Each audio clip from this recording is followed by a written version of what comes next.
Bonjour, je suis ravie de vous retrouver sur Monaco Info en ce début de semaine. Les titres de votre journal. Nous nous rendrons à l'hôtel Hermitage où l'association Waito Monaco Environnement a donné une conférence de presse ayant pour thème la lutte contre la contrefaçon. Un envoyé très spécial nous fera ensuite découvrir les animations destinées aux enfants sur le port Hercule. Et puis nous découvrirons dans cette édition le portrait du porte-drapeau monégasque aux Jeux Olympiques d'été de Londres, la nageuse Angélique Trinquier.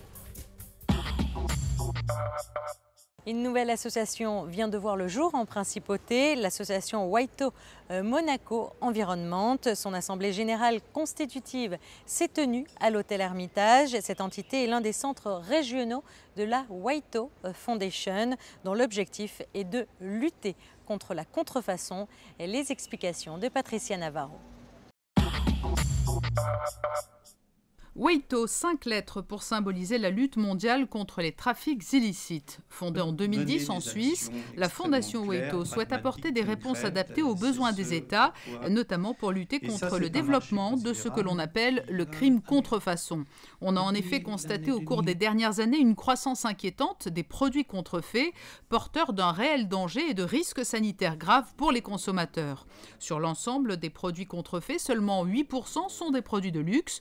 Pour le reste, il s'agit majoritairement de médicaments, de pièces automobiles, de matériaux de bâtiments, de tabac ou de cosmétiques qui peuvent donc avoir des répercussions directes sur le grand public. Pour les créateurs de la Waito Foundation, des criminologues et des pénalistes, l'arsenal juridique actuel est largement insuffisant pour être dissuasif. Il y a une profonde cécité de la part des États à lutter efficacement contre les contrefaçons et la contrebande. Les contrefaçons et la contrebande aujourd'hui, c'est un problème criminel. Ce sont des organisations criminelles. Il y a lieu donc d'avoir une politique de prévention et de dissuasion adaptée contre ces criminels, notamment au niveau pénal. Ces organisations criminelles sont d'abord et avant tout internationales. Donc elles font ce qu'elles veulent, elles se développent, elles accèdent aujourd'hui à des chiffres d'affaires qui sont considérables, quasi identique à celui de la drogue, voire même plus. Et dans ce nouvel ordre criminel, les changements climatiques et les mutations environnementales sont des facteurs supplémentaires permettant le développement des marchés de la contrefaçon.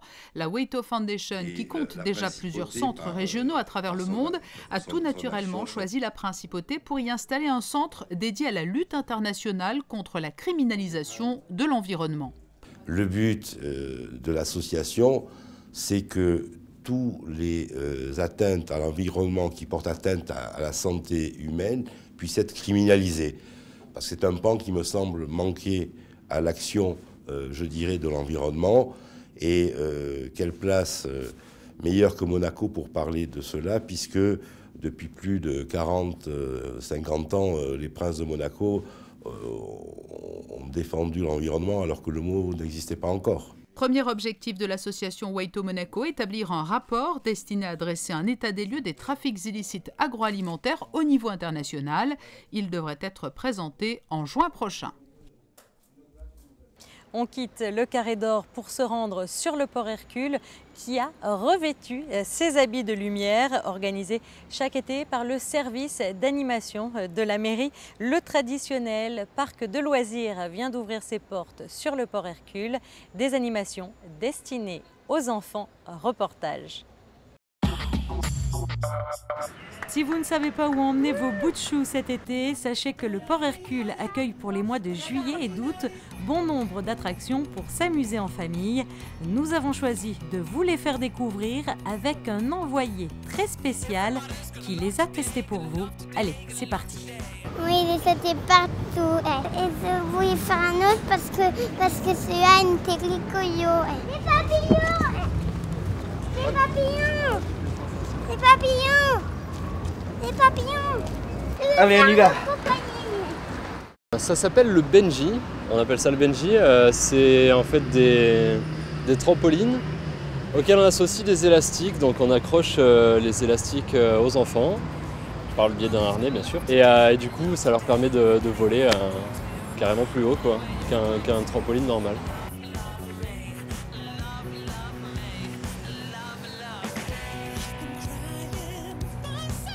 Ça peut arriver qu'on ait des tout petits bouts de choux qui s'éclatent comme des fous à monter à 3-4 mètres de haut, et autant ils vont avoir peur au début, donc ils vont pas oser.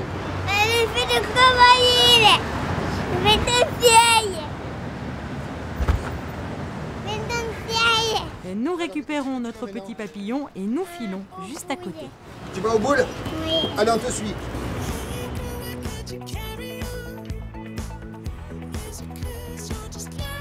Courageux mais pas téméraire, notre envoyé spécial préfère passer son tour et laisser galamment sa place. C'est très amusant parce que tu marches sous l'eau. Alors, oui, c'est très bien. Le principe, voilà, c'est qu'ils doivent essayer de marcher, un petit peu comme des hamsters dans une roue. Voilà, bon. Le principe, c'est à peu près ça. Bon, après, c'est un peu compliqué parce qu'il y a des petits qui n'y arrivent pas. Il y en a qui ont peur, mais ils respirent. Voilà. Donc, ce qu'il faut savoir, c'est qu'ils respirent à l'intérieur et il n'y a pas de problème de sécurité à ce niveau-là. Remis de ses émotions, notre mini-reporter reprend la route. Je viens pas pour ramer. Le requin. Vous avez des chaussures?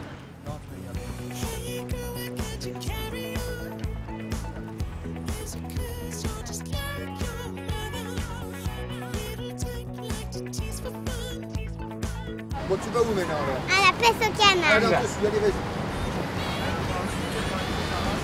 Bonjour monsieur, vous voulez pêcher les petits canards? Oui, alors il vous faut une canne à pêche, un petit seau, et voilà, et on remplit de petits canards. Allez, tu attrapes les petits canards et si tu pêches bien, tu auras un cadeau. Un peu de fraîcheur, quelques rafales de vent et des petits canards pour les enfants. Voilà.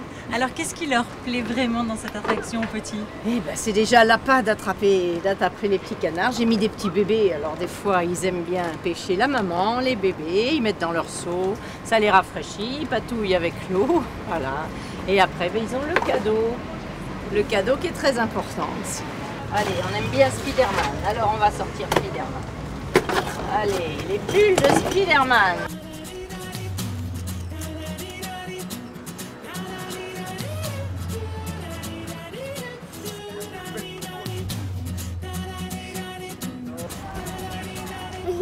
Ça y est. Et si vous aussi, vous souhaitez tester toutes les animations comme notre petit reporter, eh bien sachez que vous avez tous les mois de juillet et d'août pour le faire. Sinon, dans le reste de l'actualité en bref. Le 14 juillet a été célébré comme chaque année en grande pompe en Principauté. La fête nationale française a été commémorée samedi dans la matinée à la Maison de France en présence des élus français et des personnalités monégasques. Plus tard dans la soirée, le nouvel ambassadeur de France à Monaco, Hugues Moret, a donné sa toute première garden party à l'hôtel Fairmont. Lors de cette traditionnelle soirée de l'ambassade, Hugues Moret a convié près de 450 personnes pour parler de son pays, la France. Un peu plus tôt dans la journée, Hugues Moret a aussi célébré le 14 juillet d'une façon tout à fait inédite, en présence de l'entrepreneur monégasque Gildo Palanca-Pastor et du top modèle Adriana Carambeu. L'ambassadeur de France a participé à une partie de pétanque molle sur le port Hercule. Le ministre d'État Michel Roger a quant à lui visité vendredi le centre de loisirs au terrain de la Baie. Installé sur la commune de la Turbie, le centre de loisirs, actuellement en période de chauffe, accueille tous les étés de nombreux enfants scolarisés en Principauté et dont les parents travaillent pour leur faire découvrir bon nombre d'activités en plein air. Organisé par la Direction des Affaires culturelles, le 7e Festival international d'orgue de Monaco a débuté le 1er juillet en Principauté. Si dimanche, l'Américain James David Christie a donné un concert à la cathédrale de Monaco, ce sera au tour de l'organiste allemand Ludger Lohan de se produire le 22 juillet prochain. Avis aux amateurs. Vous le savez, les Jeux Olympiques d'été débuteront le 27 juillet prochain à Londres. La semaine dernière, sur Monaco Info, nous vous avons présenté les athlètes monégasques qui participeront à cette 30e édition. Aujourd'hui, coup de projecteur sur le porte-drapeau de la délégation monégasque, la jeune nageuse Angélique Trinquier, son portrait.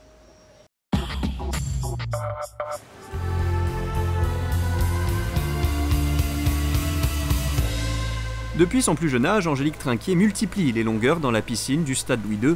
Après avoir hésité avec le ski, un sport qu'elle a également pratiqué en compétition, elle a privilégié la natation au sein de l'AS Monaco, un club qu'elle a rejoint à l'âge de 5 ans.